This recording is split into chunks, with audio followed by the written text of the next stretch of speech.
Bonjour à tous et bienvenue pour cette nouvelle vidéo.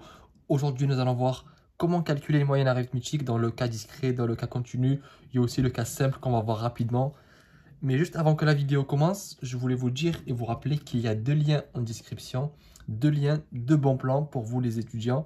Allez voir, ça pourra peut-être vous intéresser. Donc commençons la vidéo sans attendre.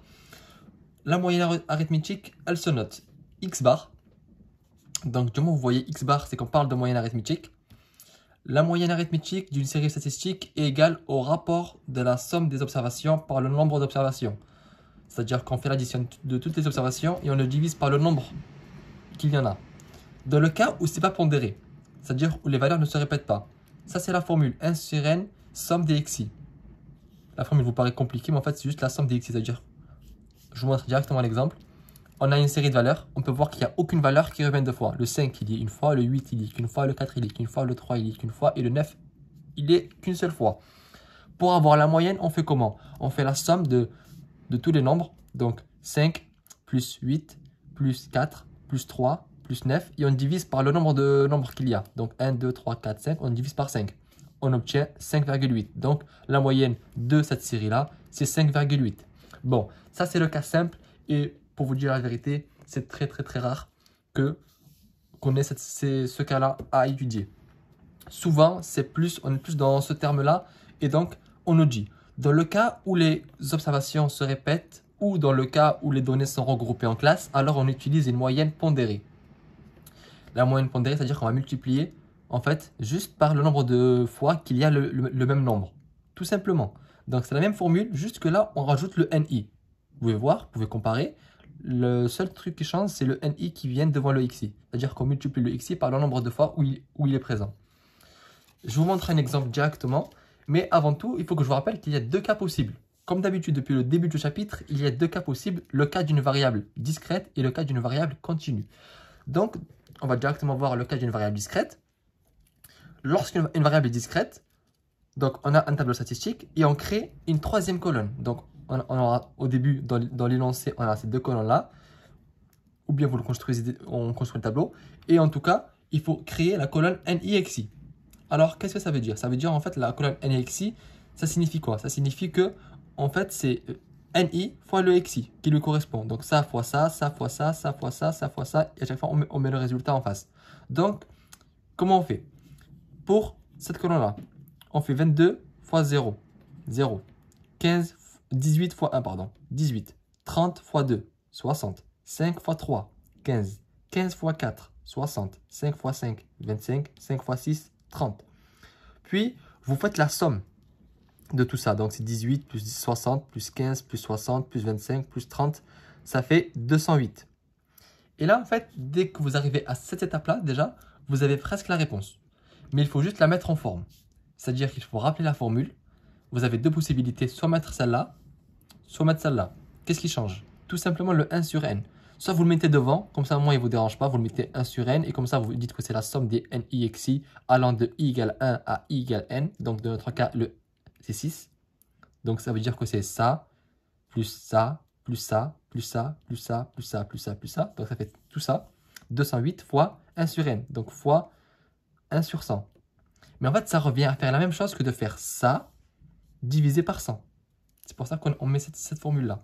Donc, dans notre cas, on met 208 divisé par 100. C'est pour ça que je vous disais que la réponse, elle était déjà presque visible. C'est-à-dire que sans la formule, en faisant ça, vous savez que c'est ça divisé par ça, tout le temps. Donc, c'est le NIXI divisé par N. Ça, c'est le N. C'est l'effectif total. Et donc, dans notre cas, ça fait 2,08. C'est la moyenne arithmétique. Donc, je résume. Vous créez une colonne, vous faites le NIXI, donc vous multipliez à chaque fois, vous avez les résultats. Vous faites la somme de ces résultats-là et vous le divisez par l'effectif total. Et vous avez la moyenne arithmétique. Donc, c'est très simple. Maintenant, on passe à un cas un peu plus compliqué. C'est le cas d'un caractère, le cas d'une variable continue. Donc, le cas d'une variable continue, il faut transformer tout d'abord les XI en CI. Pourquoi? Parce que continu, souvent, c'est des intervalles. Donc, c'est souvent, par exemple, des 5, 7. On est d'accord qu'on ne peut pas prendre 5 et 7 en même temps. Et il nous faut une seule valeur dans cet intervalle-là pour faire la moyenne.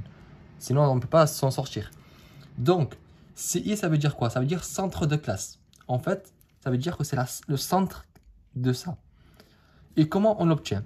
C'est la borne de droite plus la borne de gauche divisée par 2.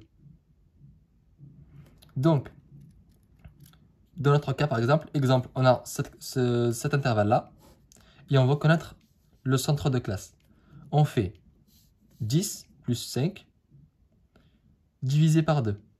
Ça fait 7,5. Donc, on peut en plus le vérifier que 7,5, c'est pile poil au milieu entre 5 et 10. Ça fait 7,5. Donc, la formule se transforme en 1 sur n, somme des ni fois ci, allant de i égale 1 à n égale n. Ou bien, comme je vous disais tout à l'heure, cette forme-là. Vous prenez celle que vous préférez.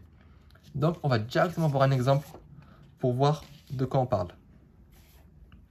Donc, dans notre cas, on a un tableau et on se rend compte que c'est une variable continue. Tout d'abord, on calcule le centre de classe. On avait dit que c'était ça fois ça plus ça divisé par 2. Donc, 0 plus 2, 2 divisé par 2 est égal à 1. 2 plus 4, 6 divisé par 2, 3.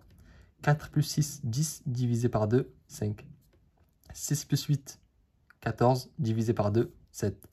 8 plus 10, 18 divisé par 2, 9. Une fois qu'on a les CI, on fait comme tout à l'heure. On fait juste que, à la place de faire NI fois XI, là on fait NI fois CI. Donc on fait 13 fois 1, 13. 24 fois 3, 72. 23 fois 5, 115. 19 fois 7, 133. 21 fois 9, 189. Ensuite, on fait la somme des CI-NI. Ça fait 13 plus 72 plus 115 plus 133 plus 189 et vous le faites à la calculatrice, vous trouvez 522. Une fois que vous faites ça, il suffit de faire ça divisé par n, donc encore 100. Et en faisant ça, on obtient que la moyenne est égale à 5,22. Donc je récapitule. Quand vous voyez que c'est une variable continue, on calcule le centre de classe. Donc c'est ça plus ça divisé par 2. Ça plus ça divisé par 2. Ça plus ça. Bon, je pense que vous avez compris comment calculer le centre de classe. Puis vous faites CI fois NI. Ça fois ça, ça fois ça, ça fois ça, ça fois ça, ça fois ça. Vous faites la somme et vous divisez par 100. Et vous avez la moyenne, c'est 5,22 dans ce cas-là. Donc, l'exercice est terminé. J'espère que vous avez compris comment calculer moyenne arithmétique. De toute façon, on va faire des vidéos, on va mettre en application toutes ces méthodes. Je vous donne rendez-vous dans la prochaine vidéo où nous allons parler de moyenne géométrique.